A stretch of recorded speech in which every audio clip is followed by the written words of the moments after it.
مدرسې ماشومان د زیارت په ورځ راشي کور کې شپه وکړي د جمعې په ورځ ځان مدرسې ته رسوي. زه نن چېرته تلم نو سوزکي ته وختم، زیات پکې د مدرسې ماشومان وو او ډریور سره کلنډر هم نه و.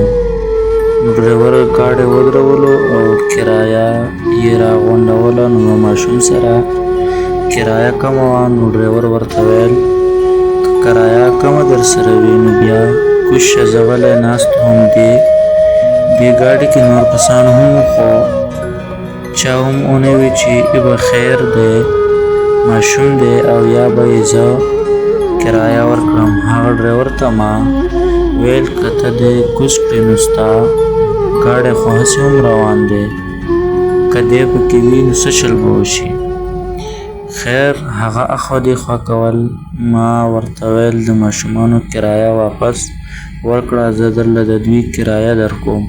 بیا مې د ماشومانو نه تپوس وکړو پلار دې څه کار کوي؟ هغه ویل دیاړې خو څو ورځې وشوې بې روزګاره دی، نن مې مور سره کرایه نه وه نو کور کې تشې بوتلې او څه تامړې راغونډې کړې او هغه یې خرڅې کړې. نو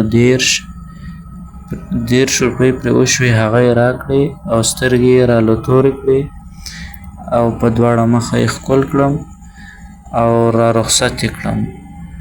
نو پلار مې بې روزګاره دی نو ځکه راسره د روپو کمی دی. نو هسې دا پوسټ مې ځکه وکړو چې ډېر خلک خپل ماشومان مدرسو ته لیږي چې سبق به هم ووایي او روټۍ به هم خوري.